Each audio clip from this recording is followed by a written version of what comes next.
By the time the first trumpet sounded down on Cooper's Row, I already had my hand wrapped hard around my daughter's wrist, because the crowd around us had stopped behaving like a crowd and started behaving like water finding the only low place left to go. One moment there was room to shift my weight from foot to foot. The next, a woman's shopping bag was pressed into my hip, a stranger's elbow was in my ribs, and Ivy's fingers were digging into my palm because her feet had come half off the cobbles without her permission. I did not know yet what that pressure meant. I want to be honest about that, because it would be easy, telling this now, to pretend I saw it coming the way the guard did. I didn't. I only knew that something about the crowd had changed its mind about how much space it needed, and that my 8-year-old daughter was somewhere in the middle of that decision without having been asked. I am not a soldier and I am not a statesman. My name is Tom Bridger, and on the day this happened I was a 39-year-old joiner from Brindlewell with sawdust that never quite washed out of the creases of my hands, standing in my own town square because I had, in a very literal sense, helped build the thing that nearly failed. I am telling this story because I was close enough to see it happen, and far enough back to understand only after just how little of it was luck. People love to say a man moved in the nick of time, as if time had granted him a favor. I watched Sergeant Warwick Sloan work that morning and the morning before it, and I can tell you plainly, nothing about what he did in the square was a nick of time. It was a plan, laid the day before, that nobody but him seemed to think they needed.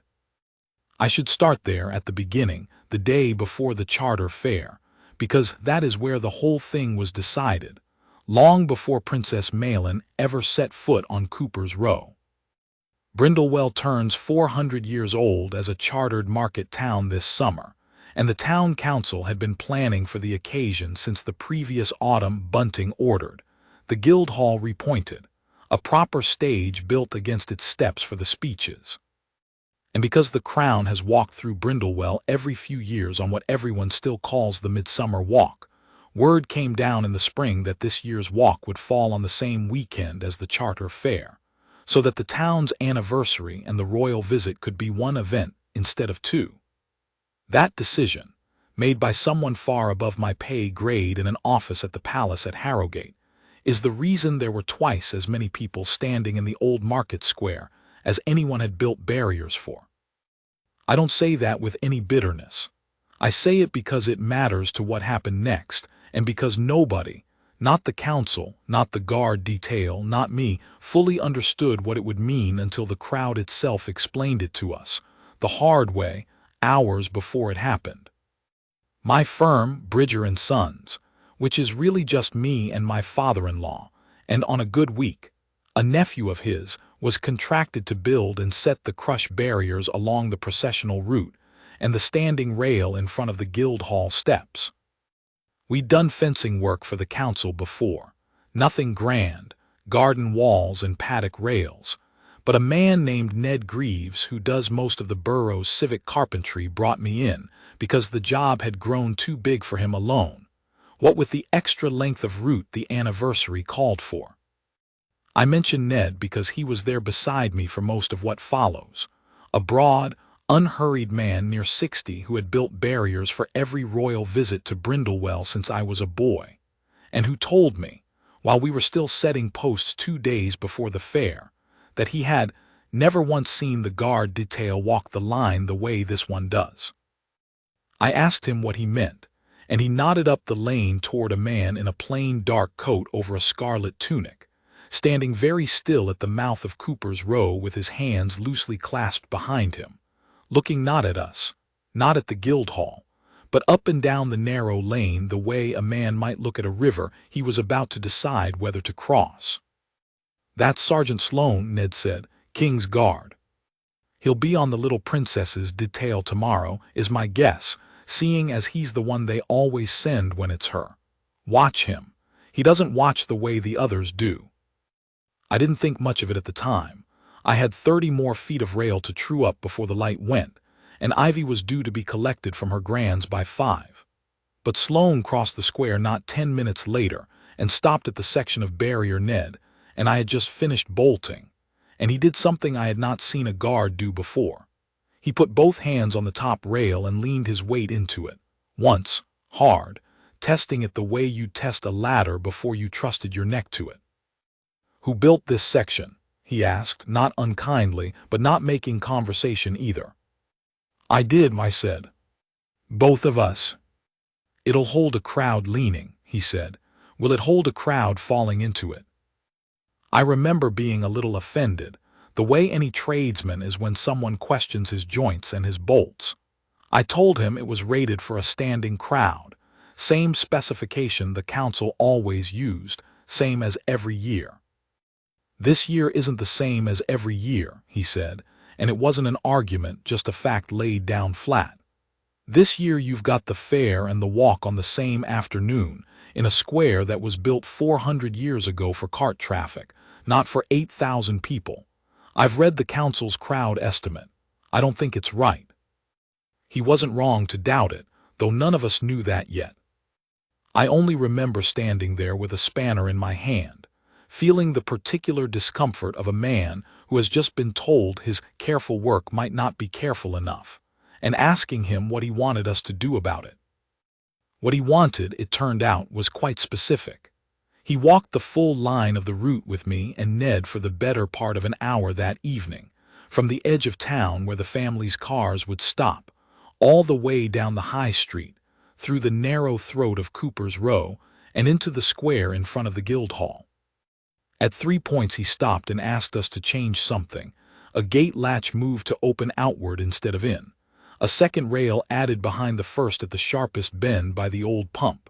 A gap left deliberately in the barrier line just past the market cross, screened by a folding sign we could pull aside in a hurry, that he called, without any drama in his voice, "an exit that isn't for the crowd." But it was Cooper's Row itself that worried him most, and he made no secret of it.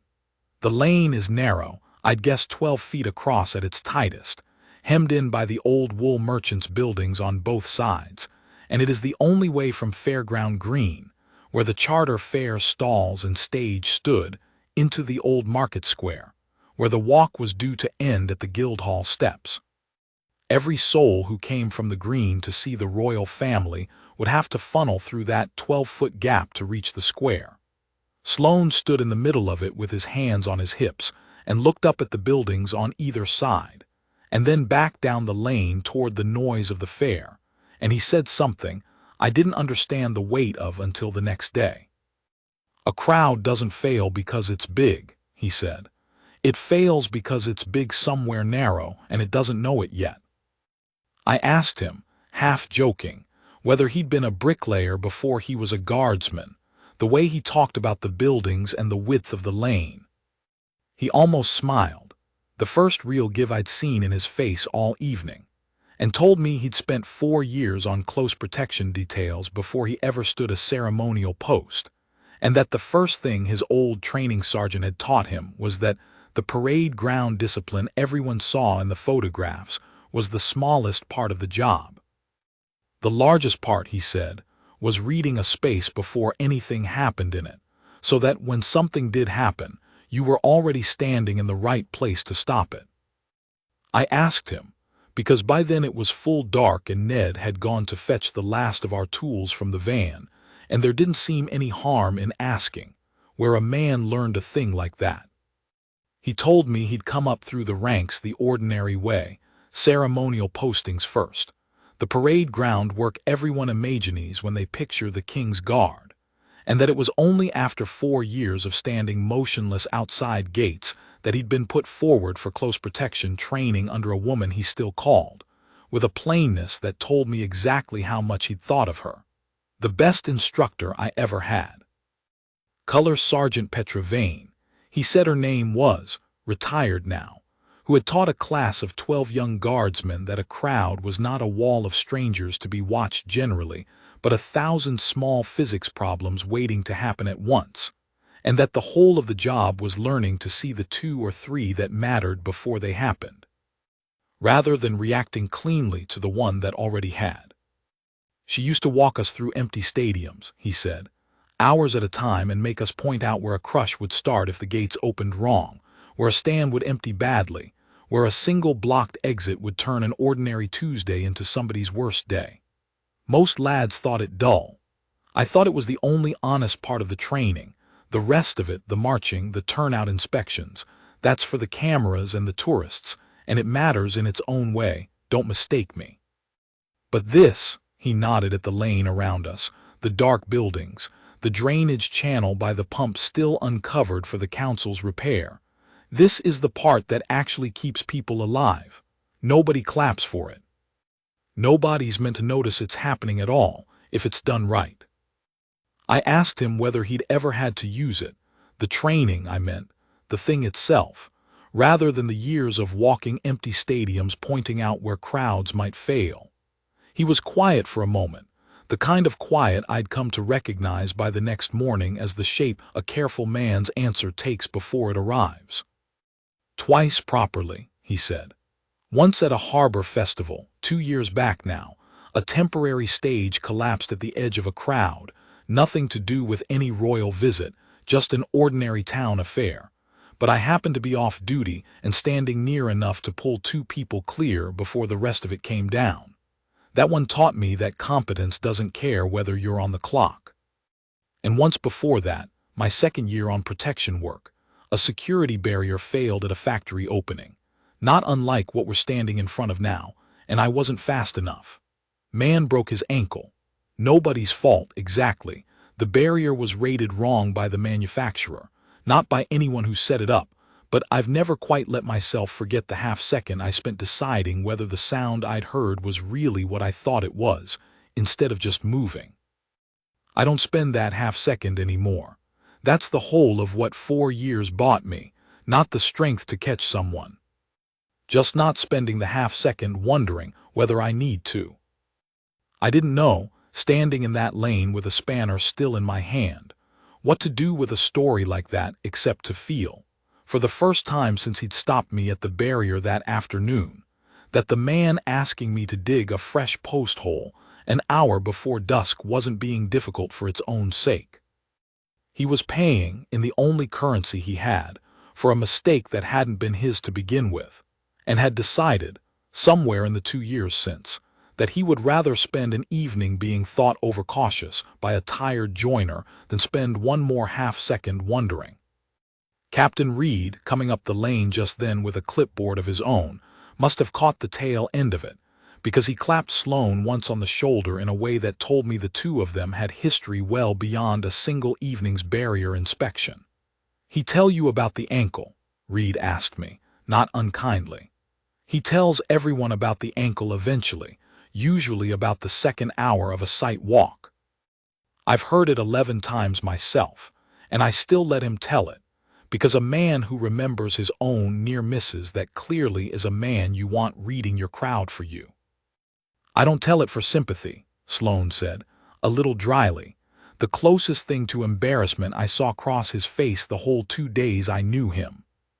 "I tell it because it's the only argument I've got for a second rail that doesn't sound like superstition." "It's a fair argument," Reed said, and that, more than anything Sloane himself had said, was what settled the matter for me, a captain who outranked him, agreeing without being asked twice, on the strength of a story about a factory gate 2 counties away and 2 years gone. "You said when," I said, "not if." "With a crowd this size in a lane this narrow," he said, "it's when. My job is making sure when doesn't matter. I want to be fair to the council here, because I've heard people be unkind about them since, and it isn't deserved." Captain Ansel Reed, who had the overall security brief for the walk, met us at the Guildhall steps as the light was going, and he did not dismiss what Sloane had found. He couldn't give us everything Sloane asked for. There wasn't budget or manpower on a day's notice to double the barrier line along the whole route, and the fair organizers weren't about to move a stage that had already been built and wired for sound. But he approved the changes at the pump bend and the market cross. He agreed to put 2 extra stewards at the mouth of Cooper's Row with radios, and he told Sloane, in a tone that struck me as an old friend's rather than a superior officer's, that he'd have final say on where in the square Sloane himself stood during the walkabout. "Where do you want to be?" Reed asked him, "if it goes wrong?" Sloane didn't hesitate. "Within 4 feet of her the whole time we're in that square, not behind the rope with the rest of the detail, inside it on her side at the gap by the cross." "That's not standard positioning for a walkabout." "No," Sloane agreed, "it isn't." Reed looked at him for a long moment, the way a man looks at someone he trusts enough not to need a full explanation, and then he nodded once and said, "Fine. Your call. But Sloane, if nothing happens, you're going to spend the whole afternoon standing 4 feet from a 9-year-old, instead of doing crowd work with the rest of the detail, and some clever fellow with a camera is going to write online that you're hovering." "I can live with that," Sloane said. I didn't think about that exchange again until the next afternoon, when I watched him do exactly what he'd said he would, and understood all at once that everything that happened in the square happened because a man had chosen, the evening before, to plan for the version of the day that never showed up on anyone's official schedule. We finished the barrier line by lantern light, Ned grumbling good-naturedly about his knees, and I walked home past the darkened stalls of the charter fair with sawdust on my sleeves and no particular sense that I just watched anything important. I remember Ivy was already asleep when I got in, and Mara, my wife, who was 7 months along with our second and had been under strict instruction from the midwife to keep off her feet in the heat, was sitting up with a cup of tea, asking whether the square was ready. I told her I thought so. I told her about the guard who'd made us move a gate and dig a second post hole an hour before dusk. I did not tell her, because I didn't know it yet myself, that the man had just spent an evening quietly building the only thing that would keep our daughter safe the next day. Ivy woke me before 6, which was nothing unusual for her, but that morning she was already dressed, in the yellow dress she'd chosen weeks before because she'd decided, with the absolute confidence of an 8-year-old, that yellow was a seeing color and would help the princess pick her out of the crowd. She had made a card, too. She'd been making it on and off for a fortnight at the kitchen table, a careful drawing of what she believed the palace at Harrogate looked like, all turrets and impossible flags, with Princess Malin's name written across the top in her best joined-up letters. Still a little uneven on the M, I'd told her a dozen times that there was no guarantee she'd get anywhere near close enough to hand it over. She told me, just as many times, that she was going to try. Mara couldn't come, the heat in her ankles and the midwife's orders saw to that, so it was just the two of us who walked down through Brindlewell that morning, Ivy's hand in mine, the card rolled carefully into a cardboard tube she'd begged off the butcher.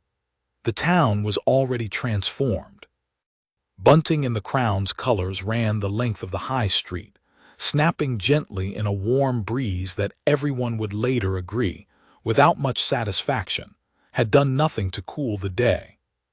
Stalls lined Fairground Green 2 deep, selling cider and pressed cheese and little wooden toys, and a stage stood at the green's far end where a card pinned to a notice board informed us the combined choir of Brindlewell's 3 schools would perform at 11, followed by a display from the town's charter guild in their 400-year-old ceremonial dress.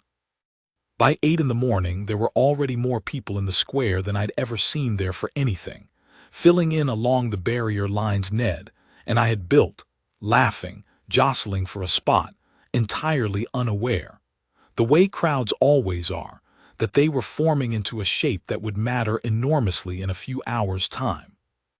I found a place for us near the market cross, on the square side of the barrier, close by the gap Sloane had asked us to leave the evening before. I'd like to say I chose that spot because I understood its importance. I didn't. I chose it because I'd built it, because some part of me wanted to stand near my own work on the day it would be tested, the way any tradesman wants to see his rail hold a crowd's weight and be proven right. Ivy climbed onto an upturned crate I'd carried down for exactly that purpose, tube of cardboard clutched to her chest, and from up there She had a clear view down Cooper's Row toward the green, and out across the square toward the Guildhall steps, where a low dais had been built and draped in the crown's colors for the king and queen consort to sit, while the younger members of the family walked the crowd. By 9, the stewards were up and moving along the barrier lines with their high-visibility sashes, and I saw Durin Coombe, the head steward, a sharp, tireless woman I knew from a dozen other town events, working her way down toward Cooper's Row with a clipboard and a face that already looked tired. I saw Sloane, too, not standing still this time but moving unhurried along the square's edge, stopping at each barrier joint to lay a hand on it the way he had the evening before, checking, I understood now, that nothing had shifted overnight. He wore the scarlet tunic properly today, brass buttons catching the early sun, a peaked cap instead of the plain dark coat, white gloves tucked through his belt rather than on his hands yet, and an earpiece coiled discreetly behind his collar that told me, more than anything else, that whatever the tourists filming on their phones thought they were looking at, a ceremonial soldier, a decoration for the day, the man himself was working.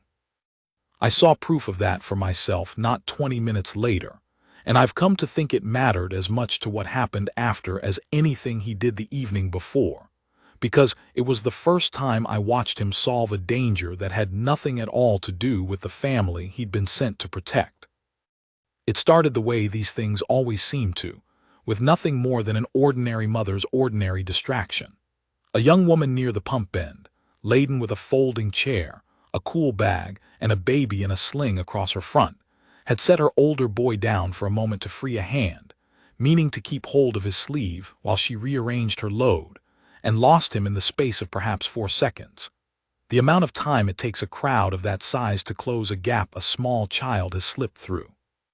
I only knew any of this afterward from Ned, who'd been near enough to hear her call the boy's name once, twice, her voice climbing from ordinary irritation into something with an edge on it that every parent in that crowd would have recognized instantly, myself included.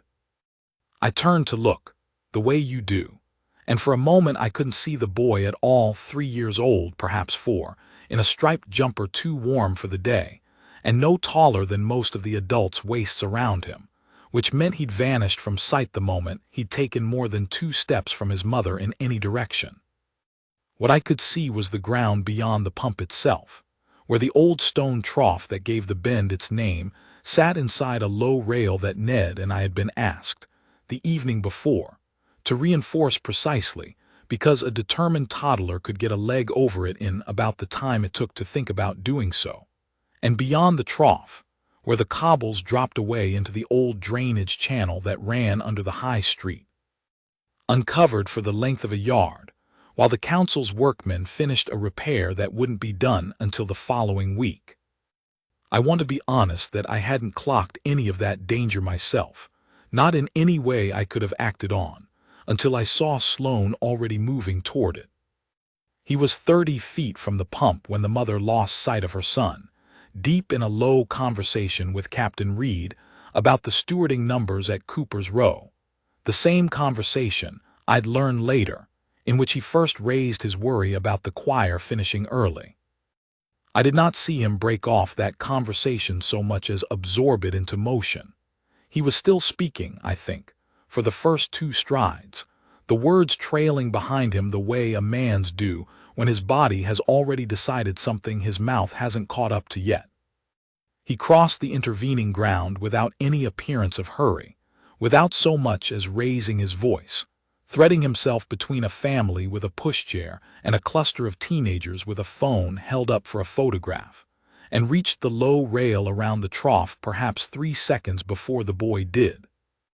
I understand now, turning it over the way I've turned over everything else from that day, that there was nothing accidental in where Sloane had chosen to stand that morning while he spoke with Reed, a spot that gave him a clear sightline down both the pump bend and the stretch of open drainage channel beyond it, the very ground he himself had flagged the evening before as needing a second rail. He hadn't been watching the boy. He'd been watching the ground the boy was about to become dangerous on, the way he watched every stretch of ground in that square, whether or not a princess was anywhere near it.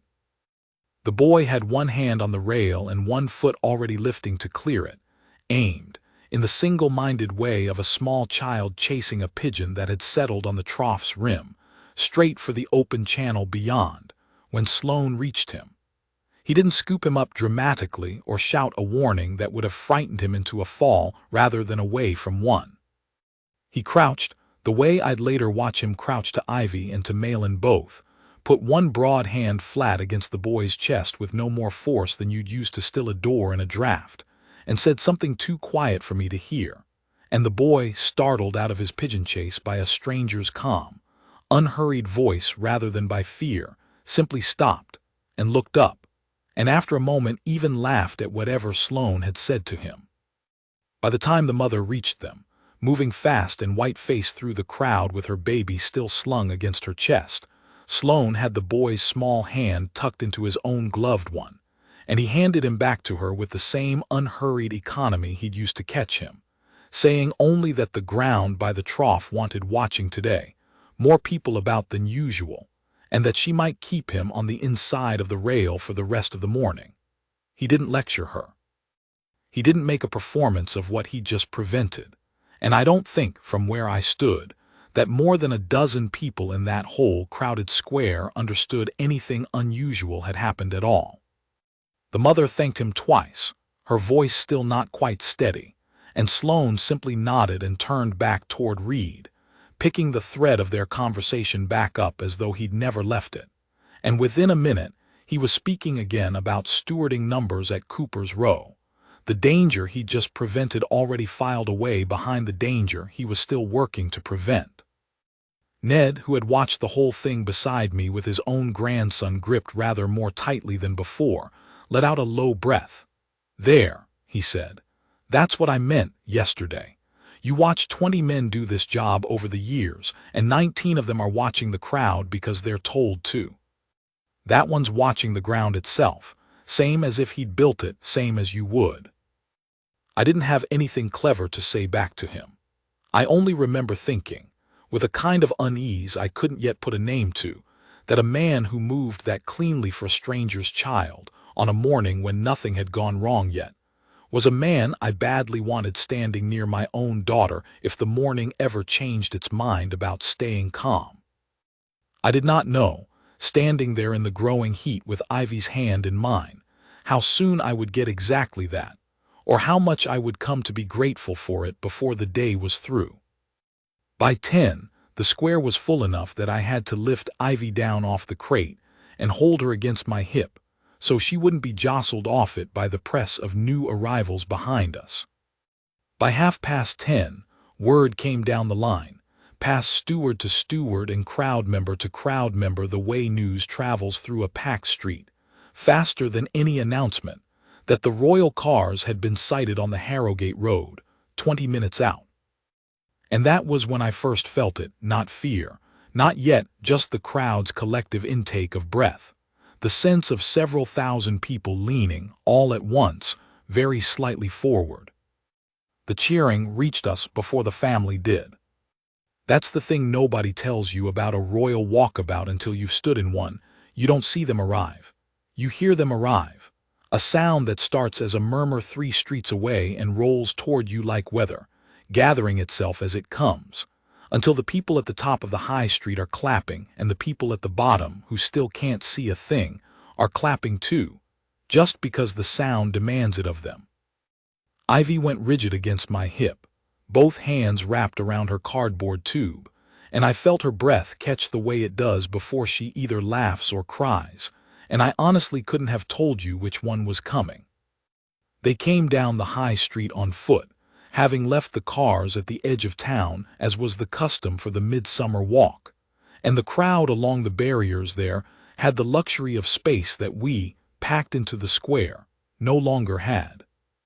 I could see them properly for the first time as they passed the greengrocer's, perhaps 80 yards off, King Alaric first, silver-haired, moving at an unhurried pace that made everyone around him seem to slow down too, pausing to take a paper flag from a child's hand, and hold it up for the cameras before passing it back with a word that made the child glow for the rest of the day. Beside him, a half step back and to the left in the manner I'd only ever seen in photographs, Queen Consort Morwenna in pale blue, gloved hands folded, her smile the practiced, even smile of a woman who has done this 1,000 times and intends to do it 1,000 times more without a single crease out of place. But it was the younger three the crowd had really come for, and they knew it, and they worked the barrier line with an energy the king and queen consort, for all their grace, didn't quite match.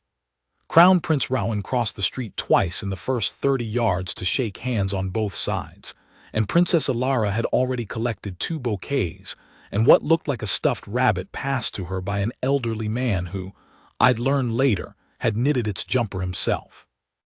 And between them, sometimes holding her mother's hand and sometimes darting half a step ahead of it, was Princess Malin, 9 years old, in a green dress with her dark hair pinned back off her face, moving down that barrier line like she'd been born to it, which I suppose, in her own particular way, she had. I want to describe what struck me most about her, because it matters to what came later. She wasn't performing for the crowd the way you might expect a child pressed into that role to perform, stiff, coached, glancing up at her parents for permission before every wave. She was genuinely delighted by it, crouching down without being asked to look a toddler in the eye, asking a boy about the paper crown he was wearing, laughing at something a woman said to her that I was too far away to hear. Ned, standing beside me now with his own grandson on his shoulders, murmured that she was a proper Brindlewell girl at heart, that one, which made no sense as a compliment and made perfect sense anyway. And a few paces behind her, close enough to reach her in 2 strides but never crowding her, close enough that I understood at once what Captain Reed had meant the evening before about hovering, was Sergeant Sloane. He didn't touch her. He didn't hurry her along or steer her by the shoulder the way I might have expected a bodyguard to do in a crowd that size. He simply moved when she moved, stopped when she stopped, and the whole time his eyes were doing something none of the delighted, waving, phone-lifting crowd around me seemed to notice. They were never on her for more than a second before they swept the barrier line, the windows above the shop fronts, the gaps between bodies, and back to her again, over and over, a rhythm so steady it looked almost like a tick until you understood it was a discipline. I caught his eye once briefly, as they drew level with our stretch of barrier near the top of the street. Not the square yet. We were still 100 yards short of Cooper's Row, and something in his face told me he remembered the man who'd argued with him about a rail the evening before. He gave the smallest possible nod, the kind you could miss if you weren't looking for it, and then his attention was gone, back to the crowd, back to the windows, back to the girl in the green dress 2 strides ahead of him. The first real trouble came not at the square but at the pump bend, the sharp corner in the high street where Sloane had asked us to double the rail the evening before, and where a knot of tourists, day trippers from beyond the town, unfamiliar with how narrow that corner really was, had wedged themselves 3 deep against the barrier hoping for a photograph as the family turned the corner. I saw it happen almost in slow motion. The family approached, the crowd at the bend surged forward as one body to get a better angle, and for a moment the barrier bowed under the weight in a way that made my stomach drop, because I knew exactly how many bolts were in that section, and exactly how much they were rated to hold. It didn't fail. The second rail held it, the one Sloane had insisted on, the one Ned and I had grumbled about digging a fresh post hole for in the last hour of daylight. But I watched 2 stewards react within a second of the lean beginning, physically inserting themselves at the bend, arms spread, voices raised in the calm, practiced tone of people who had clearly drilled for exactly this. Back please, plenty of room further on. And I watched the crowd, mildly startled by its own momentum, ease itself back a half step, embarrassed, the way crowds always are once they realize what they nearly did. Sloane hadn't moved from Malin's side, hadn't so much as turned his head toward the bend, and for a strange moment I wondered whether he'd even noticed. Then I understood. He hadn't needed to. He'd already put people at that corner the evening before who could handle exactly that failure without him. His attention, every ounce of it, stayed on the 9-year-old girl 2 strides ahead of him, because the pump bend had a plan, and for that half a second at least, she was the plan he was still executing. "That was close," Ned said beside me low, so his grandson wouldn't hear the concern in it. "They caught it," I said. "They caught it because someone told them to expect it," Ned said, and nodded almost imperceptibly toward Sloane's scarlet back retreating up the street. "Mark me, Tom, that's not luck. I've watched 20 of these walks in my life, and I've never once seen a detail move that clean before trouble even started." I didn't have an answer for him because I was watching Ivy, who had craned so far around my hip trying to see the pump bend that I'd had to catch her properly by the waist, and who was now looking up at me with the flat, unbothered curiosity of a child who has sensed adults being tense about something and has already decided it isn't very interesting. "Is it going to be my turn soon?" she asked, meaning her card, meaning the tube of cardboard she had not once loosened her grip on. "Soon," I told her, and I believed it, because from where we stood, the danger of the morning felt like something that had already happened and already passed, a near miss, caught cleanly, a lesson the crowd itself seemed to have absorbed. The family was moving on, down toward Cooper's Row, down toward us, and the sun was climbing, and somewhere behind the buildings on Fairground Green I could hear a schoolteacher's voice through a tinny microphone, counting 3 classes of children into their opening number. 1, 2, 3, and the first thin, bright notes of the miller's daughter rising into the warm air, utterly unconnected, as far as anyone standing in that square could tell, to anything that mattered. I think that's the part I keep coming back to, turning it over the way you turn over a stone looking for the underside you missed the first time. Nothing about that moment felt like the beginning of anything. The barrier at the pump bend had held. The stewards had done their job. The guard was exactly where he'd said he would be the evening before, 4 feet from the princess, watching everything and touching nothing. 300 children were singing on a stage 2 streets away, and their parents were listening, and nobody, not Sloane, not Reed, not Ned, not me, understood yet that those 2 facts, the singing and the walking, were converging on the same 12 feet of narrow lane, at almost exactly the same minute, and that the crowd forming in the square around us had not finished growing. It had only paused to catch its breath. What none of us understood yet, not the council, not Reed, not even Sloane, who had done more thinking about that square than any of us, was that the fair organizers had made a decision of their own that morning, a small one, the kind that seems harmless until it isn't.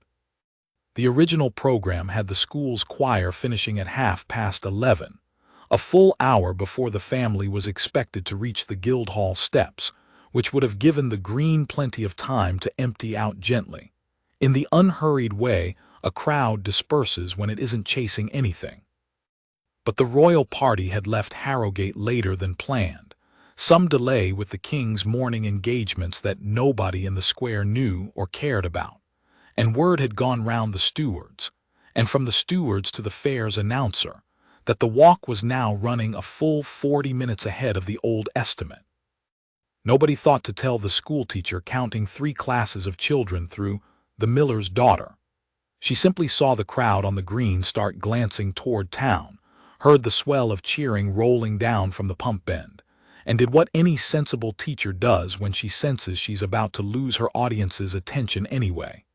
She wrapped the performance early, thanked the children, and released them to their families a full 25 minutes ahead of schedule. I didn't know any of that at the time. I only knew what I felt, standing by the market cross with Ivy on my hip. A second surge of noise, different from the cheering, coming not from the high street behind us but from Cooper's Row itself, from the direction of the green, the specific, layered clatter of several hundred people all deciding at the same moment to go somewhere. "Something's moving on the green," Ned said, angling his grandson's shoulders so he could see down the lane. "Choir must be done." I looked where he was looking, down the 12-foot throat of Cooper's Row, and saw what I can only describe as a second crowd arriving to meet the first.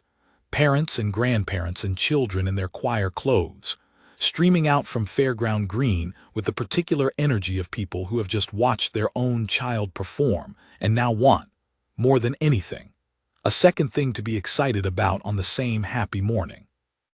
And somebody among them, I never did learn who, though I've always suspected it was one of the stewards trying to be helpful, or perhaps just a rumor with no author at all, the kind that grows in a crowd the way damp grows in an old wall, had planted the idea that the princess herself was going to come to the mouth of the lane and hand ribbons to the choir children before the family reached the Guildhall.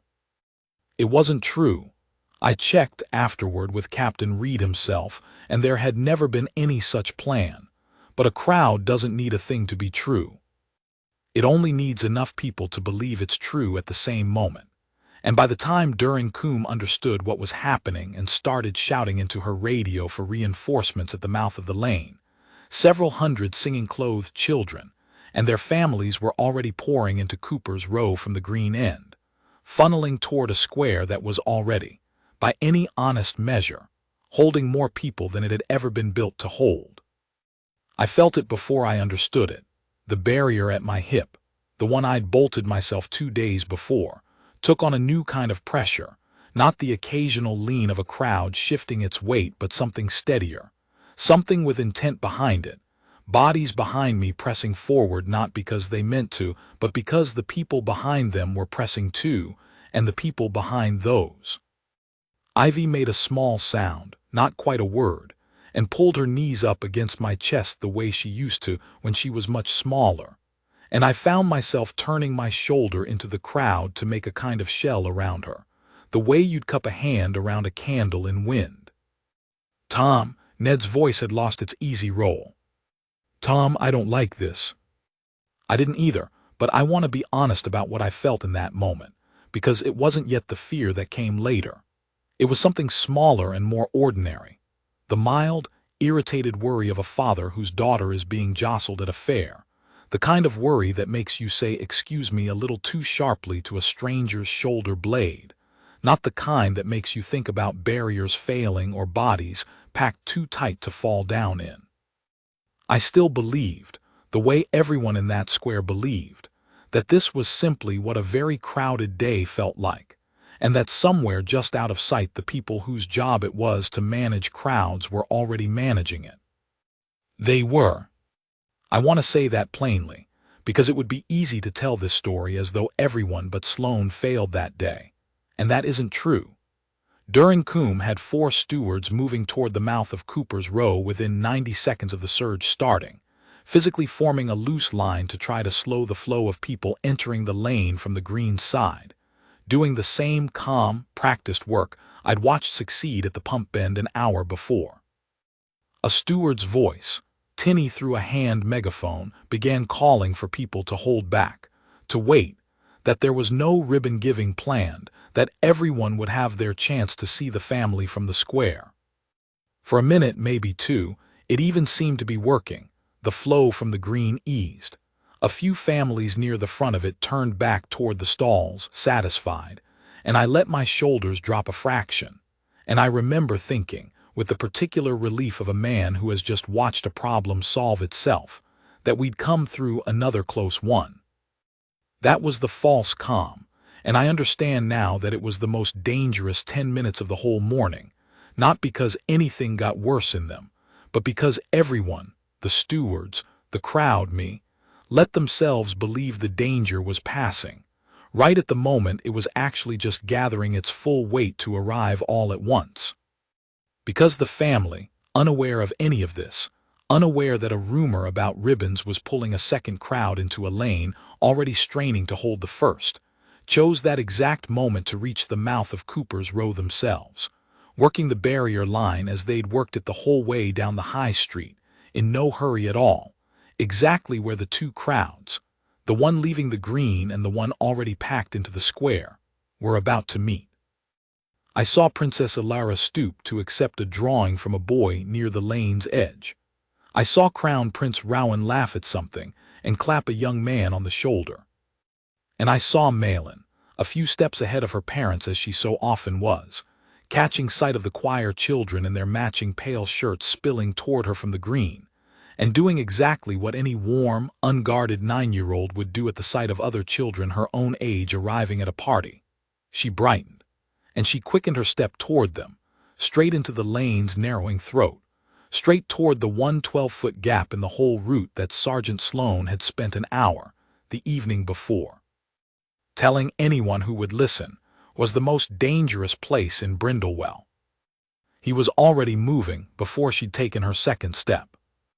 I saw that much clearly, even from where I stood, not a lurch, not a grab, nothing that would have looked alarming to the delighted crowd around her, but a smooth closing of the 4 feet he'd insisted on keeping, so that by the time she reached the edge of the lane, he was no longer a discreet shadow behind her, but close enough that his gloved hand could have found her shoulder in half a second if the crowd's mood had turned even slightly.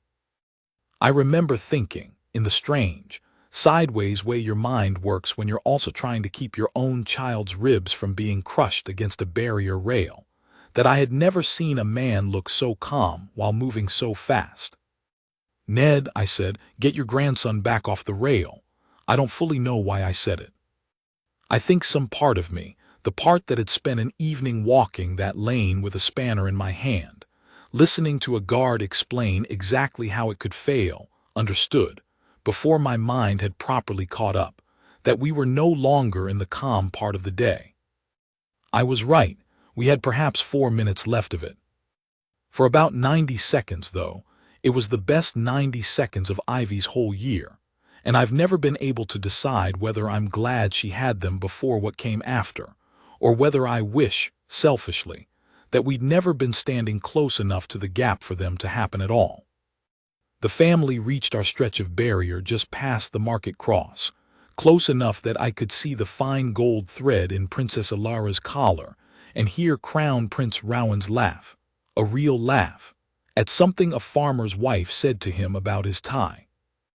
And Malin, moving along the line with that same unaffected warmth I'd watched all morning, stopped almost directly in front of us, drawn, I think, by the cardboard tube Ivy was holding up over the rail with both arms at full stretch, too shy in the end to call out but not so shy that she'd let the opportunity pass without trying. "Is that for me?" Malin asked her, crouching down the way I'd already seen her do half a dozen times that morning, so that her eyes were level with Ivy's over the top rail. Ivy, who had rehearsed a whole speech on the walk down that morning, managed exactly 4 words. "I made you the palace." She unrolled the drawing with hands that were shaking slightly, and Malin studied it with what I will swear to this day was genuine and total attention. The impossible turrets, the too many flags, her own name across the top in careful, uneven letters, and said that it was the best drawing of the palace she had ever seen, better than the real one, because the real one didn't have that many flags and she thought it should.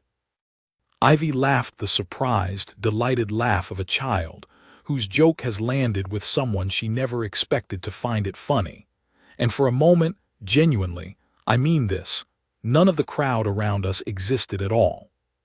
There was just my daughter and a 9-year-old girl in a green dress, comparing notes on flags, while a barrier I had built with my own hands held the weight of several thousand people between them and everything else in the world.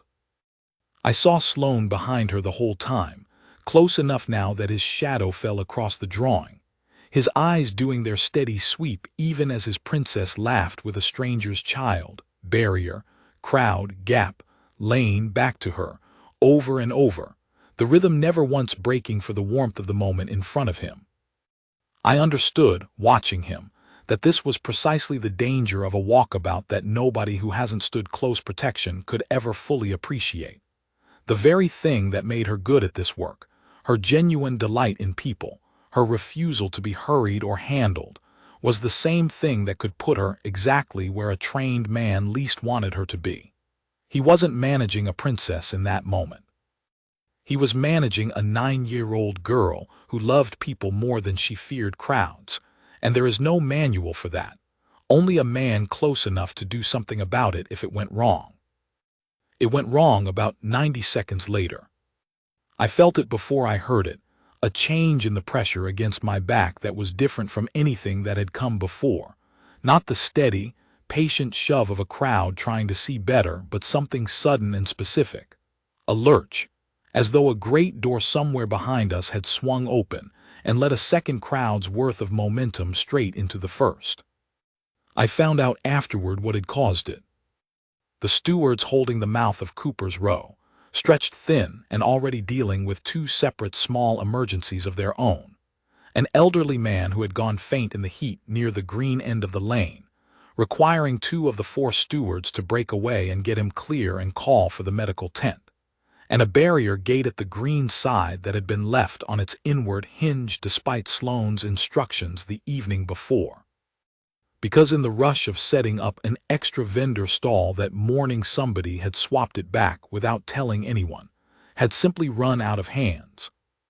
With half their number gone to the fainting man, and the gate swinging the wrong way under pressure instead of holding it back, the crowd that had been building at the green end for the better part of 10 minutes, several hundred strong, singing clothed children and their families, no longer patient, no longer willing to be told to wait for a ribbon giving that was never going to happen, finally did what any large body of people eventually does when it is given an open gate and told nothing more. It came through. The surge hit the tail end of the crowd already packed into the square, and the crowd already in the square, having nowhere to go, pressed forward into the barrier line, into us, into the very stretch of rail where Ivy still had both hands raised over the top of it, holding out her drawing to a princess who hadn't yet had the chance to take it from her. I heard the sound before I understood what it meant, a sharp, complaining crack of wood, not the whole barrier giving way but a single joint somewhere along the line I'd bolted 2 days before, a sound I recognized in my bones because I was the one who'd have to explain it if it failed. I felt the rail buck under my forearm where I'd braced it without thinking, felt Ivy's small body jolt forward against my chest as the crowd behind us surged a second time, harder, and I heard all around me the particular tone a crowd's voice takes on in the half-second before it stops being a happy noise and starts being a frightened one, a rising note, dozens of voices at once, not quite screaming yet, but close. "Ned," I shouted, though I don't know what I thought he could do. I had one arm locked around Ivy and the other jammed against the rail, and for one terrible second I understood, with total clarity, that I could not do both things at once: hold my daughter's whole weight off her feet and hold a failing barrier back with the same arm, and that the choice, if it came to that, was already made and had been made the instant she was born. And in that same second, I saw Princess Malin, still crouched at the rail where she'd been laughing with my daughter a heartbeat before, pitched forward by the same surge that had hit us, her small hands flying out to catch herself against the top rail, the very rail that had just cracked, her feet skidding on the cobbles as the crowd behind her, unaware, unable to see past the bodies in front of them, kept pressing forward into a space that no longer had any give left in it at all. Sloane had her before I had finished shouting Ned's name. I didn't see him decide to move. I've asked myself since whether there was a decision in it at all, or whether 4 feet of distance and 100 hours of training simply collapsed into a single motion. But one instant his hand was empty at his side, and the next it was closed around her upper arm, not snatching her back so hard that she'd have gone down the other way, but lifting and turning her in the same movement, taking her weight off her skidding feet and setting her down half a step behind him, between his own body and the stone of the market cross, before the crowd's next surge even finished arriving.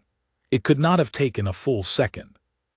I have watched it back in my memory more times than I can count, and I still cannot separate it into the pieces a slower man's version of the same rescue would have had: the reach, the grip, the turn, the set down.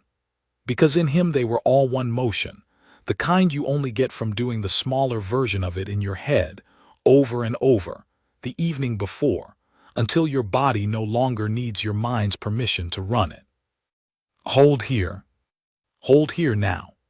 That was Captain Reed's voice, closer than I'd realized, already moving in from the square side with two more guardsmen, Corporal Dyer and a younger guardsman named Akoy, both of whom I recognized from the barrier walk the evening before, forming a line with their backs to the family, arms locked, taking the crowd's weight directly onto themselves rather than the wood. I felt the pressure at my own back ease, not because the crowd behind us had stopped pushing, but because there were suddenly disciplined bodies between the worst of it and the barrier's weakest joint, buying the wood a few seconds it badly needed. The crack didn't become a break. I want to say that plainly, because for one long, terrible second I believed it was about to, and the belief alone was enough to make my knees go loose under me. The rail held, bent but whole, because the pressure that would have finished it was being carried, hand to shoulder to boot heel, by three men who had put themselves exactly where the wood could no longer be trusted alone. Durin Coombs' voice came over the crowd on the megaphone a moment later, steadier than I had any right to expect from a woman who must have been as frightened as the rest of us, calling for everyone to step back, to give the family room, that everybody was safe and there was no need to push. And astonishingly, mercifully, the crowd heard her. A crowd that has just frightened itself is often, in my limited experience of that single terrible morning, more willing to listen than one that hasn't, the same way a child settles fastest right after the fall that could have been worse than it was. Within perhaps 20 seconds, the immediate crush had eased. The stewards who'd gone to help the fainting man near the green had been reinforced by two more from further down the route, and between them they finally wrestled the mise-hung gate at the mouth of Cooper's Row back onto its proper outward hinge, so that the trickle of people still arriving from the green could no longer add its weight to the square, without first passing through a point the stewards controlled. Ivy was sobbing against my shoulder, not from any injury. I checked her over 3 times in the space of a minute, hands, knees, the soft skin at the back of her neck, where the strap of her sandal had bitten in when I'd hauled her up against me, but from the plain animal fright of having felt the ground of a happy morning tilt sideways under her without warning. I held her and told her, in the voice you use for that kind of telling, that she was safe, that I had her, that nothing was going to happen to her, and I believed every word of it even as my own hands were shaking too hard to be much comfort. And Malin, I want to be careful here because it would be easy, telling this story after the fact, to make her sound braver or more frightened than she actually was, and neither would be quite honest. She was shaken. Anyone would have been. I saw her small hand fisted tight in the fabric of Sloane's tunic sleeve, saw her chest going in the quick, shallow way a child's does right after a fright, and I saw a graze along the heel of her palm, already beating faintly red from where she'd caught herself against the rough stone of the market cross as he'd set her down. It was nothing. I want to say that as plainly as I can, because in the days afterward I heard people who weren't there embellish it into something it never was, and it does no service to the truth of that morning to let the story grow past what actually happened. A graze. The kind any child gets falling off a bicycle.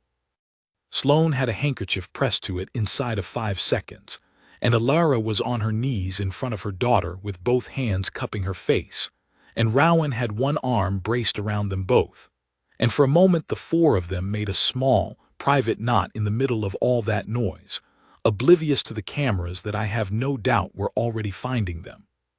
"I'm all right," I heard Malin say, in the too bright, determinedly steady voice of a child trying to convince the adults around her before she's fully convinced herself.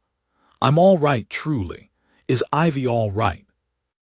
I don't know how she'd caught my daughter's name in the middle of everything, but she had, and she twisted in her mother's grip to look for her and found her, and gave a small, damp, genuine smile across 10 feet of frightened, murmuring crowd, and Ivy, still hiccuping against my shoulder, managed something like a smile back. It is, to this day, one of the things I remember most clearly about the whole morning, that in the middle of it, a 9-year-old girl who had just been pulled bodily out of danger thought first to ask after the stranger's child she'd been laughing with 90 seconds before. I looked for Sloane in the middle of all that, expecting, I suppose, some visible sign of what he'd just done, a flush, a shaking hand, the ordinary aftermath any of the rest of us wore plainly on our faces. There wasn't one. He'd stepped back a precise 2 paces to give the family their private moment, and his eyes had already gone back to their sweep, barrier, crowd, gap, lane, family, barrier again, as though the last 5 seconds had been a task completed and filed rather than a thing that had happened to him at all. Only his jaw, set a fraction tighter than it had been all morning, told me anything of what it had cost him to keep that composure. I understood, watching him, why Ned had said what he'd said the evening before about the way this particular guard watched a space. He hadn't just caught her. He'd caught her because he had already decided, the night before, exactly where he would be standing if this precise moment ever arrived. And the only thing luck had contributed to any of it was the terrible bad timing of a choir finishing early. I thought in that moment that the worst of it was over. I was wrong, and I have come to believe that the 10 minutes that followed, the 10 minutes in which everyone in that square, myself included, believed the danger had passed, were in their own way more dangerous than the crack in the rail itself, because they persuaded people who should have known better that the day could simply go on as planned. Captain Reed reached us perhaps 30 seconds after the crowd had settled, his radio still half raised to his mouth, and the first thing he did was not look at the family at all. He looked at the rail. He crouched, ran a thumb along the split in the wood the way I might have, testing how deep it went, and then he looked up and found me in the crowd, which surprised me until I remembered that he'd stood beside me and Sloane the evening before and watched me bolt that very section. "Bridger," he said, "that the joint you and Greaves set Tuesday." "It is." "Can you fix it? Properly, I mean, right now with what you've got on you." I didn't have my full kit. No tradesman brings his whole van to watch a royal walkabout with his daughter on his hip. But I had, as it happened, the canvas tool roll I'd carried down that morning out of pure habit, the kind old habit a joiner never quite breaks, in case some fool had knocked a peg loose overnight. Ned had his too. Between us we had a hand drill, spare coach bolts, a mallet, and enough sense between 2 men who'd built that barrier to know exactly where its weakness now lived. I told Reed the truth, which was that I could brace it and brace it well, but I couldn't call it a proper repair inside of 5 minutes with a crowd still leaning on it. That would want the joint taken apart, cleaned, reset on a fresh timber, an hour's work at least, done without a soul standing near it. "We don't have an hour," Reed said. It wasn't unkind. It was simply the fact of the morning laid out plain, the way Sloane had laid out the danger of Cooper's Row the evening before. "Give me your 5 minutes. I'll hold the crowd back off it myself." So that is how I came to spend the strangest 5 minutes of my life, kneeling in the dust of the old market square with a hand drill and a mouthful of coach bolts, Ned steadying the rail from the other side, while 3 guardsmen and Durham-Coombs stewards formed a human wall between us and several thousand people. And not 20 feet away a princess sat on the low stone step of the market cross, having her grays cleaned by her own mother with a handkerchief someone had produced from somewhere. I bolted a second brace timber flush against the cracked joint, angled it the way you'd shore up a doorframe you didn't trust, and drove it tight enough that when I threw my own weight against it, twice, the way Sloane had thrown his weight against my work the evening before, it didn't so much as shiver. "It'll hold a crowd leaning," I told Reed, when he crouched down to check it himself, and I heard the echo of Sloane's own words come out of my mouth without meaning it to. "I can't promise you it'll hold a crowd falling into it again. Not without the proper work." Reed nodded slowly, and I watched him do the same private arithmetic I imagined he'd been doing since the crack first sounded. Weigh what remained of the route, the distance still to cover, the numbers of people now packed into a square that had already shown him exactly what it was capable of, against a king and a crown prince and 2 princesses who had a schedule, a town that had been promised a walk, and a crowd that would, if the family simply turned and left now. Likely panic in an entirely different and possibly worse direction, believing something far graver had happened than a graze and a scare. There is no manual, I don't think, for that kind of arithmetic. I was glad it wasn't mine to do. It was around then that a ripple went through the crowd nearer the dais, and word came back to us, the same way the ribbon rumor had traveled an hour before, that the king himself had risen from his seat and was crossing toward the market cross on foot, with Queen Consort Morwenna a step behind him. I hadn't seen King Alaric up close all morning. He and the Queen Consort had gone straight to the dais at the Guildhall, while the younger three worked the barrier line. And I confess that even in the middle of everything else, some old, foolish, boyish part of me still straightened up a little when he passed within a dozen feet of where I knelt with a drill in my hand. He didn't so much as glance at the barrier or the crowd or the guards holding their line. He went straight to his granddaughter, crouched, a man his age, in front of half the town and every camera on Fairground Green, crouching on old knees without a flicker of hesitation, and took both her hands in his, turning the grazed one over gently to look at it himself. "You gave everyone rather a fright," I heard him say, low, meant for her and not for the crowd, though I was close enough to catch it. "I'm sorry, grandfather." "You've nothing to be sorry for. Sergeant Sloane had you the whole time." I watched him do it. He said this last part a little louder, I noticed, pitched just enough to carry to the small ring of guards and stewards around them, and I understood, watching him, that a king who has spent his whole life being watched knows exactly how to use a sentence to do two things at once: comfort a granddaughter, and put a public word of confidence behind a sergeant who had, in the space of one dreadful second, made a decision that could just as easily have gone the other way in the retelling if it had looked clumsy instead of clean. Queen Consort Morwenna, a step behind him, said less, but what she said has stayed with me, because it struck me at the time as a strange thing to say, and I understood only much later that it wasn't unkind, only practical, the way some people's care comes out sideways under pressure. "The crowd needs to see her laughing again before we reach the steps," she said, quietly, mostly to Alara, "or every picture printed tonight will be of a frightened child instead of a happy one, and that does no one any good, least of all her." Alara's face, for just a moment, hardened in a way I recognized from every mother I have ever known defending a child against an unwelcome piece of advice, however sensibly meant, but she said nothing.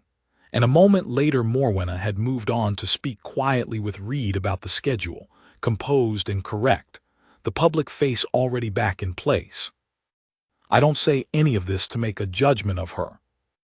I only tell it because it was true, and because it is part of what I saw that morning, and because Malin herself, when her grandfather asked her gently whether she wanted to go back to the cars and end the walk there, shook her head with a firmness that surprised every adult standing near her. "I want to see everyone," she said. "I want to say thank you to the sergeant properly, and I want to give Ivy my ribbon, because she didn't get to give me her drawing yet." That last part I only learned afterward, second-hand, from Alara herself, who found a moment in all the chaos to come and press a small satin ribbon from her daughter's own hair into Ivy's hand, and tell her that Malin wanted her to have it, because a princess should keep her promises even in the middle of a fright. Ivy still has it.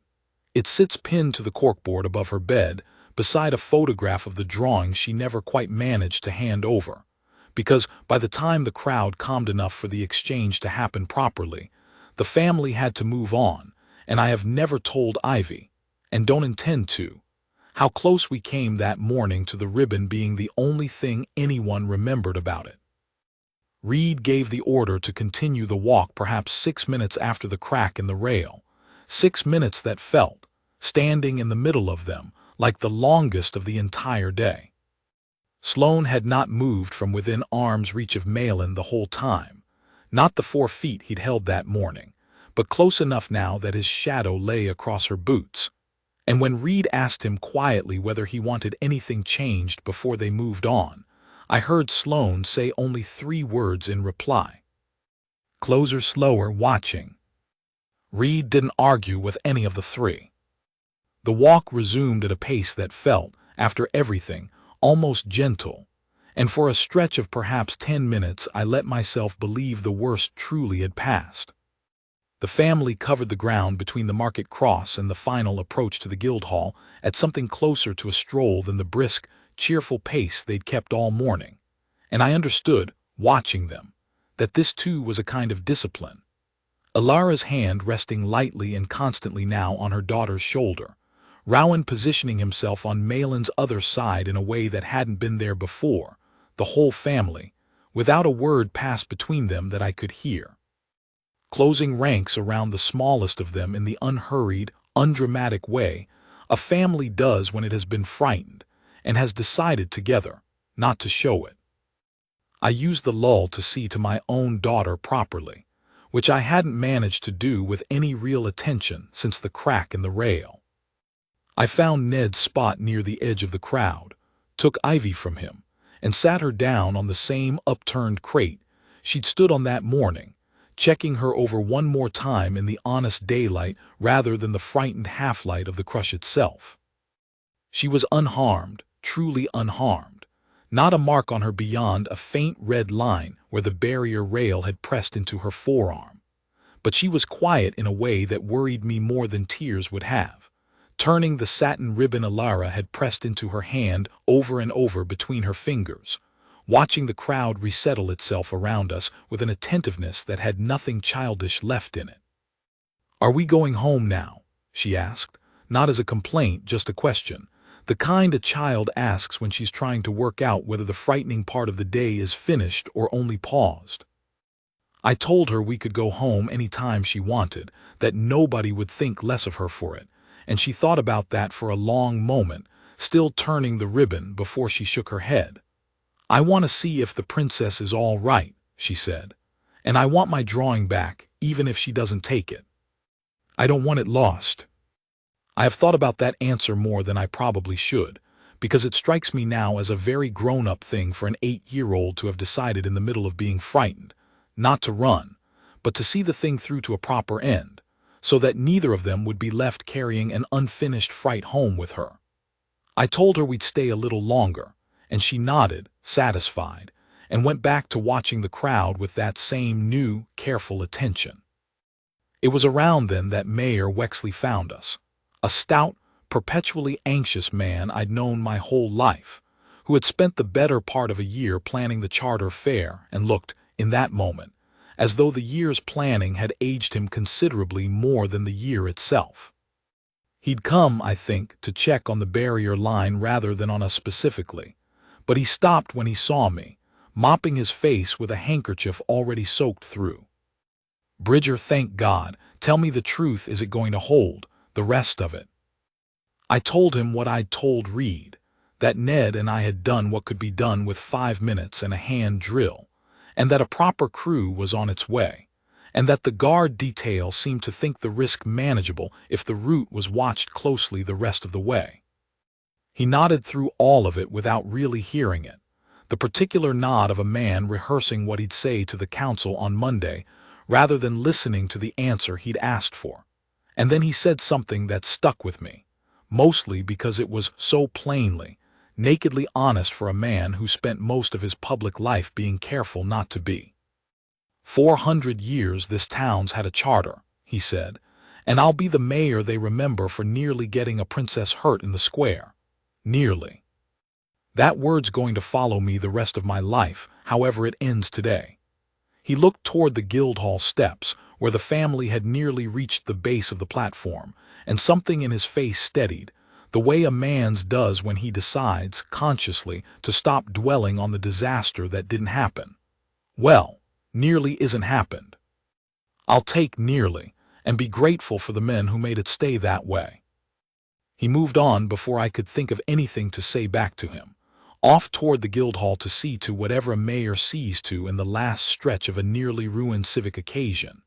And I found myself, oddly, thinking less about the barrier and more about the fainting man from earlier, the one whose collapse at the mouth of Cooper's Row had pulled half the stewarding line away and helped open the gap the choir crowd had come through.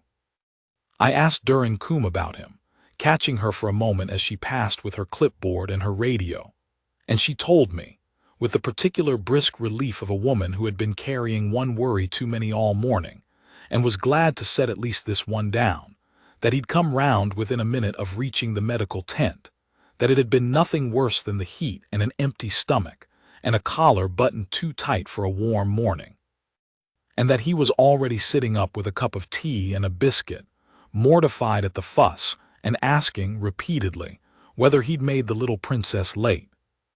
He hadn't, Duran said, with a tired, genuine laugh, the first I'd heard from anyone since the crack in the rail. Tell him that if you see him.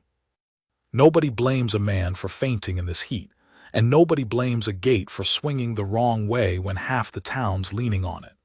If there's blame going anywhere today, it's mine, for not walking that hinge myself yesterday evening the way the sergeant asked us to. I told her I didn't think there was much blame to go round at all, that a 400-year-old town square built for carts, and a crowd twice its rightful size was always going to find its weak points somewhere, and that the measure of the day, it seemed to me, wasn't whether a weak point had been found. It plainly had, twice, but how quickly and how cleanly the people responsible for the square had answered for it when it was. She gave me a look I couldn't quite read, somewhere between gratitude and exhaustion, and went back to her line. Ned settled beside me again, his grandson finally content to sit rather than be carried, and for a few minutes neither of us said much, watching the family close the last stretch toward the Guildhall steps at that same careful, unhurried pace. I noticed, without really meaning to study it, how differently Sloane held himself now compared to the start of the morning. Not tense exactly, because tension would have shown in the crowd's cameras, and undone the very calm the family was trying to project, but dense somehow gathered, the loose economy of his movements from the high street replaced by something more compact, a man who has used up his margin for surprise once already that day, and does not intend to be caught paying for it twice. He'll not relax till she's indoors, Ned said, following my gaze. Not properly. You can see it in how he's not looking at the crowd cheering him on, none of that. He's looking at the ground the whole way, same as he did with that boy by the pump. Ground first, crowd second. People always think it's the other way round. I didn't yet understand, sitting there with Ivy quiet and thoughtful beside me, and the sun climbing higher over a square that had already frightened an entire town once that morning, how much that single habit of his, ground first, crowd second, was about to matter one more time before the day was done. What none of us fully reckoned with in those 6 minutes was what the crack in the rail had done to the crowd itself, rather than to the barrier. Fear, I have since decided, is a strange neighbor to excitement in a large group of people, because it doesn't always make them want to leave. Sometimes it makes them want, more badly than before, to see with their own eyes that the thing they were frightened for is safe, as if watching it happen will undo the fact that it nearly didn't. Word had gone through the square in the same instant, uncontrollable way the ribbon rumor had traveled an hour earlier, that the little princess had taken a fall and been caught, that she was fine, that she was laughing again, and instead of thinning the crowd the way a frightened crowd sometimes does, it thickened it, because now everyone who had held back politely near the edges of the square, everyone who'd gone to find a sandwich or a shaded spot by the church wall, came hurrying back in. Drawn by the same pull that had emptied Fairground Green an hour before, the simple, human need to see for yourself that a story with a happy ending is really going to have one. I want to say I noticed this building the way Sloane must have, but I didn't, not fully, not until Ned nudged me with his elbow and nodded toward the far side of the square, near the last stretch of barrier before the Guildhall steps, where the fair's cider stall and a table of the Charter Guild souvenir programs had been set up 2 days before, tight against the barrier line, because that had been the only flat ground the organizers had for them. I remembered, now that I looked properly, that Sloane had flagged that exact stretch during our walk the evening before, not as badly as Cooper's Row, but badly enough that he'd asked the stallholders to shift their tables back a full 3 feet from the rail to leave a clear margin, a request the organizers had agreed to, and in the rush of the morning, quietly never carried out. Because moving a laden cider stall 3 feet is more work than it sounds, and nobody had thought it would matter once the crowd was already there. There was one more complication feeding into that same stretch of ground, and I only understood its full shape afterward, piecing it together from Reed and from Ned, and from my own memory of the notice board I'd read that morning.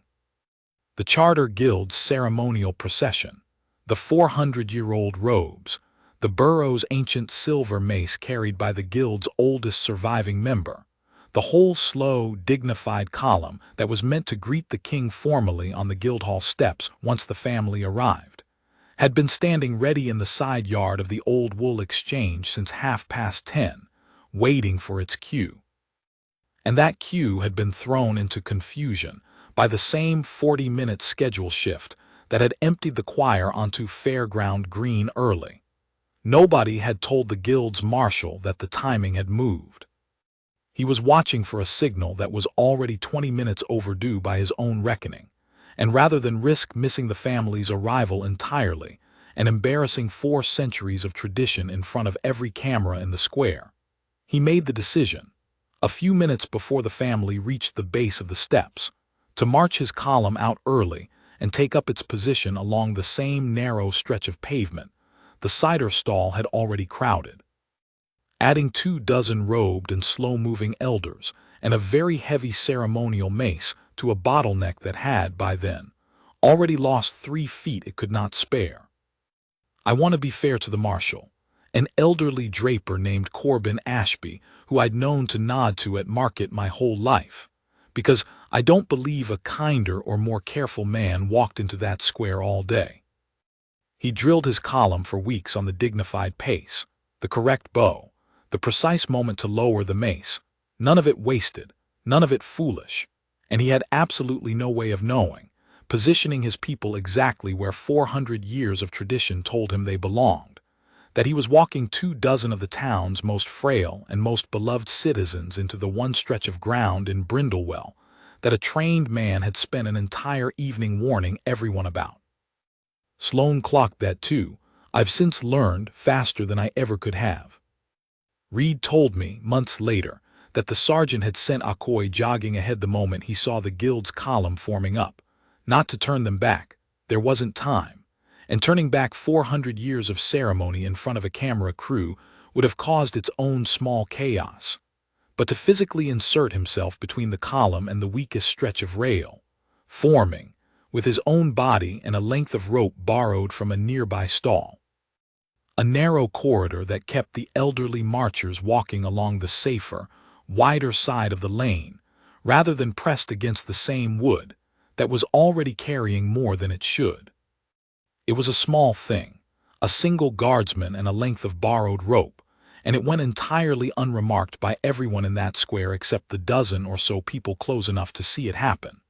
But it meant that when the real crush came, a few minutes later, it came against a barrier backed only by ordinary spectators rather than by 24 frail robed elders who could not have moved quickly if their lives had depended on it, which, for one dreadful half a minute, they very nearly did. It mattered now. The final stretch of route, the last 30 yards before the Guildhall steps, had narrowed by those unmoved 3 feet on one side, at exactly the moment the crowd behind it was thickest all day, swollen by everyone streaming back in from the edges of the square, still carrying the particular restless energy of people who have just been frightened and are trying, without quite admitting it to themselves, to talk themselves back into having a nice day. I saw Sloane clock it. I want to be honest and say I can't prove that from where I stood, 30 feet off with Ivy's ribbon still clutched in her fist, and my own heart only just settling back to its ordinary rhythm. I can't swear I watched the exact moment his eyes found the cider stall, and did the same arithmetic mine were only starting to do. But I saw him say something short to Corporal Dyer, who peeled off at once toward the stall and began, without any fuss, physically helping the stallholder shift crates of glass bottles back off the flattened ground behind the table, buying back as much of the 3 feet as 2 men could manage with the family already 100 yards off and closing. It wasn't enough time. I understand that now with a clarity I did not have standing in the crowd that morning, watching a corporal wrestle crates, while a princess and her family closed the last stretch of a walk that had already frightened an entire town once that day. There is a kind of knowledge that only arrives afterward, when you've had the leisure of turning a morning over and over in your mind, and I have come to believe that the 3 feet Dyer clawed back in 90 seconds of frantic, unglamorous work were the difference, in the end, between a second scare and something very much worse. But even 3 feet returned is still 3 feet short of what should have been there in the first place, and the crowd pressing in behind that final stretch of barrier did not know, and had no way of knowing, that the ground beneath their feet had narrowed by a margin most of them would never have noticed on an ordinary day. Ned, who has a countryman's gift for reading weather and crowds with equal suspicion, took his grandson down off his shoulders altogether at that point and set him firmly between his own legs, gripping him by both shoulders. "Something's not sitting right with me," he said, low, more to himself than to me. "I've had this feeling before. Not often. Twice, maybe, in 30 years of building for these things.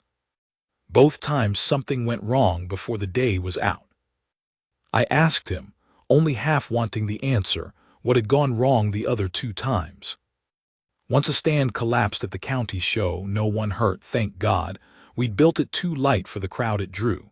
Once a horse bolted through a fence line at a fete and near ran down half a dozen children before a groundsman caught its bridle. He shook his head. Both times, looking back, you could see it coming an hour off if you'd known to look. I didn't know to look either time. I know to look now. He glanced toward Sloane's scarlet back, closing the last of the distance toward the Guildhall steps with Malin close enough beside him now that from a distance the 2 of them might have been mistaken for something other than a guard in his charge, an older brother perhaps, walking a sister through a fair. He knows to look. Question is whether knowing's enough this late in the day, with that crowd behind that stall. I didn't have an answer for him, and I have thought since about what it must be like to carry the kind of knowledge Sloane carried in that last stretch. Not a general unease, the way Ned's was, but a precise, professional certainty, built out of an evening spent walking every foot of ground with a spanner and a tape measure in his mind, about exactly which 3 feet of missing barrier were the most dangerous ground in Brindlewell. I learned afterward, from Reed himself. In a conversation we had weeks later over a pint I insisted on buying him, that Sloane had in fact requested, in the 6 minutes after the crack in the rail, that the family's route be diverted entirely around the cider stall, out along the wider run of pavement in front of the old draper's shop instead. Reed had refused him, not out of carelessness, but because the diversion would have taken the family directly past a side lane.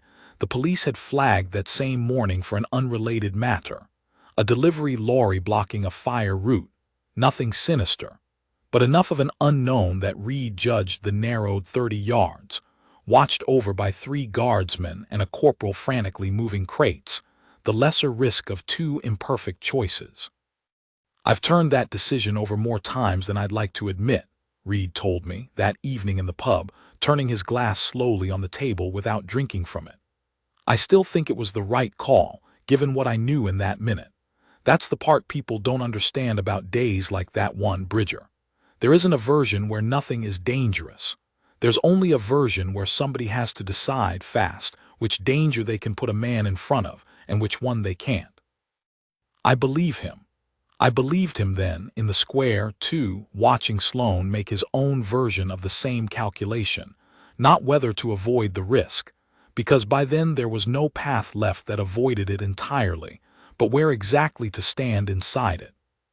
He had closed the gap to less than an arm's length now, walking not behind Malin but very nearly beside her, his own body angled very slightly toward the barrier line, toward the cider stall, toward the 3 feet that hadn't been given back in time, in the unhurried, unmistakable posture of a man who has already decided, for the second time that day, precisely where he intends to be standing if the ground beneath a 9-year-old girl's feet gives way again. I had Ivy's hand gripped tight in mine, and we had drifted, without either of us quite deciding to, along the inside edge of the crowd until we were no more than 15 feet from that same stretch of barrier, close enough to see the strain starting to show in the wood the moment the crowd behind the cider stall began, once again, without any malice in it at all, simply to lean. It happened the way Ned had said it would, an hour off if you'd known to look, and none of us, save one man, had known to look in time. The family reached the base of the Guildhall steps to a roar from the crowd that had been building all morning, the whole square erupting at once in the particular way a crowd does when it finally gets what it's been straining all day to see. And the surge that roar sent backward through those thousands of bodies was not malice, was not panic, was only the oldest and most ordinary force in the world. People who could not see, pressing forward on the strength of people behind them who could not see either. All of it arriving at once at the one stretch of barrier that had 3 feet less give in it than it should have had, the ground beneath its footing already disturbed by 2 days of crates, and a hurried, half-finished shifting of them not 20 minutes before. I heard the post go before I understood what the sound was, not the sharp crack of the earlier joint, but a low, groaning give, wood and packed earth losing their grip on each other all at once, and the whole 6-foot section of rail nearest the stall dropped at a sickening angle, the top corner swinging down and inward, straight toward the gap of open ground where Malin had paused, one hand still lifted in a wave to the dignitaries on the steps above her, entirely unaware that the barrier 8 feet behind her had just stopped being a barrier at all. Sloane was already moving. I understand now, in a way I could not have put into words that morning, that he had been moving for the better part of the last 100 yards, not physically, but in the sense that matters, the part of him that had spent an evening with a spanner in his hand deciding exactly this, that had spent the last 6 minutes closing the distance to less than an arm's length, that had angled his own body step by step, without a soul in that crowd noticing, so that when the ground itself finally failed, he was not reaching across space to save her, he was already there. He didn't grab for her arm this time. There was no time for anything so careful, and he had, I think, already decided there wouldn't be. In one motion, I have replayed it in my mind so many times since that I could draw it for you, joint by joint, the way I draw a piece of joinery.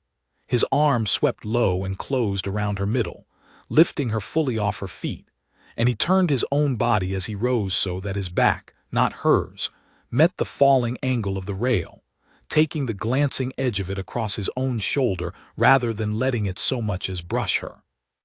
2 full strides carried them clear, out past the drop zone entirely, before the section had finished its fall.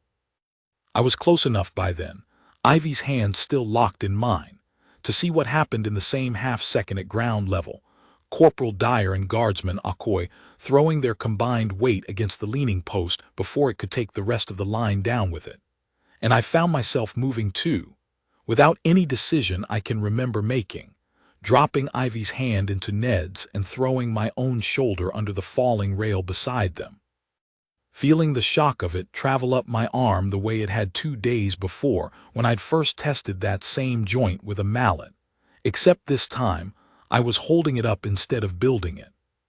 Between the 3 of us and whatever training had taught Dyer and Okoye to move the instant a barrier gives, the section held at its new, drunken angle rather than coming down entirely, and the gap it might have opened into the crowd never fully arrived. It was over, start to finish, in perhaps 4 seconds. I have asked Reed since, and he tells me the same, and I believe him, because I have never in my life experienced 4 seconds that took so long to happen and so little time to be finished. Malin didn't cry out. I want to say that plainly, The way I've tried to say everything else plainly in this telling. She made one small, startled sound as Sloane lifted her, the sound of breath being knocked sideways rather than of pain, and by the time he'd carried her the 2 strides to safety and set her down, both his arms still braced loosely around her shoulders, she was looking back over her own shoulder at the leaning barrier with the wide, astonished eyes of a child trying to understand what had almost happened rather than one still living inside it. There was no second graze this time, no mark on her at all beyond the faint, already fading one from the market cross an hour before. Alara reached her within 2 seconds, then Rowan, then, a moment later, the king himself, and the small private knot of the family closed around her again, just as it had before, except this time nobody needed a handkerchief. The rest of the square took longer to settle than the family did. A collapsed section of barrier, even one that has hurt no one, has a way of frightening a crowd more thoroughly than almost anything short of the thing it was built to prevent, and it took Durin Coombe and her stewards the better part of 10 minutes, moving up and down the line with the megaphone, and a calm that I have since decided must have cost her a great deal to hold onto, to ease the square back from the edge of real panic into something more like the shaken, chastened quiet of people who understand. All at once, exactly how close a happy morning had come to being a very different story. Reed had the wider crowd pushed back a full 10 yards from the failed section within minutes, using guards pulled from the dais now that the king and queen consort no longer needed a perimeter of their own, and a proper repair crew, summoned the moment the crack in the first rail had happened, arrived within the half-hour to do the work that Ned and I, with our hand drill and our 5 borrowed minutes, had never claimed to be more than a stopgap for. I checked Ivy over again, the same 3 places, hands and knees and the soft skin at her neck, and found her, this time, not crying but oddly quiet, watching the guards work with the same wide, careful attention she usually reserved for the tide coming in at the coast, as though she were trying to memorize something she suspected she'd want to remember later and wasn't sure she had the words for yet. I understand that feeling better now than I did that morning. I have spent a great many evenings since trying to find the words for it myself, which is, in its own roundabout way, why I am telling you this story at all. It was perhaps 20 minutes later, once the square had settled, and the king had made his way up to the Guildhall steps to deliver the short address the day had always meant to end with, that Sloane found us, or rather, found Ivy, threading his way through the thinning edge of the crowd with a composure that gave away nothing of what his shoulder must have felt like where the falling rail had caught it, though I noticed up close that he favored that arm very slightly and would, I later learned from Reed, spend a week in a sling for a hairline crack in the collarbone that he never once mentioned to a single person in that square, then or after. "You're the young lady with the drawing," he said to Ivy, crouching the way I'd watched Malin crouch to her a dozen times that morning, and Ivy, startled out of whatever tide she'd been watching in her own mind, nodded and produced the cardboard tube from where she'd kept it clutched the entire time, through the crack and the crush and everything after, as though letting go of it would somehow undo the promise attached to it. "The princess would very much like to have it when things have settled a bit more," Sloane told her. "She hasn't forgotten. She asked me to tell you that specially." He turned to me next, and for a moment neither of us said anything, because there did not seem to be an ordinary thing to say to a man who had, twice in the space of an hour, put his own body between a child and a danger that was nobody's fault and everybody's responsibility all at once. In the end it was he who spoke first, nodding toward the shoulder I'd thrown under the falling rail beside Dyer and Alcoy. "That was good work," he said, "both days' worth." "You told us the rail wouldn't hold a crowd falling into it," I said. "Turns out you were right twice." "I'd rather have been wrong twice," he said, and there was nothing dramatic in the way he said it, no performance for a crowd that had, by then, mostly turned its attention to the king's address, just a plain, tired honesty from a man who had spent an evening and a morning trying to outthink a danger he'd never wanted to be right about. A man in my line of work hopes every time that the planning turns out to have been unnecessary. It rarely is, but you hope it anyway. I have thought about that sentence more than almost anything else from that whole long day. I have thought about the evening before, the spanner in my hand, the gate he'd asked us to move, and the post hole we'd grumbled about digging in the last light. All of it done not because anyone believed, truly believed, that a girl would nearly go down under a crowd's weight twice in one square in the space of an hour, but because a disciplined man does the work of preparing for the thing he hopes never happens, every time, whether it happens or not. That, I have come to believe, is the whole of what people mean when they use a word like duty, and I did not understand it with any real weight until I watched a sergeant in a scarlet tunic carry it quietly through an entire ordinary Tuesday morning in my own market square. Captain Reed put Sloane forward for a formal commendation within the week. I heard about it from Ned, who heard about it from a cousin who works at the Guildhall, the way most real news in Brindlewell still travels, and the household, I'm told, made a point of it being read into his record rather than left as a private word of thanks, because King Alaric himself insisted that the kind of restraint Sloane had shown, twice, in a single morning, was worth setting down properly, where the next young guardsman coming up through the ranks might read it and understand what the uniform was actually for. I don't know all the particulars. I only know that a few weeks later, a plain envelope arrived at our door addressed to Ivy, and inside it was her drawing, returned at last, matted now in a proper frame, with a short note in a child's careful hand thanking her for the best drawing of the palace at Harrogate she had ever been given, flags and all, and telling her that the ribbon was hers to keep forever, because a promise made in the middle of a fright counts double.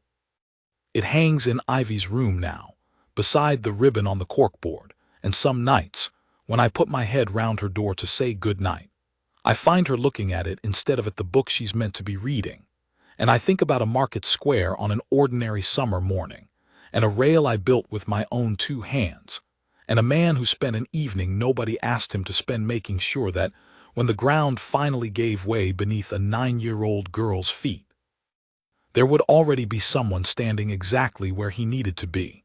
Not lucky, not quick by accident, simply a man who had done the quiet work of being ready, long before anyone else in that square understood there was anything to be ready for.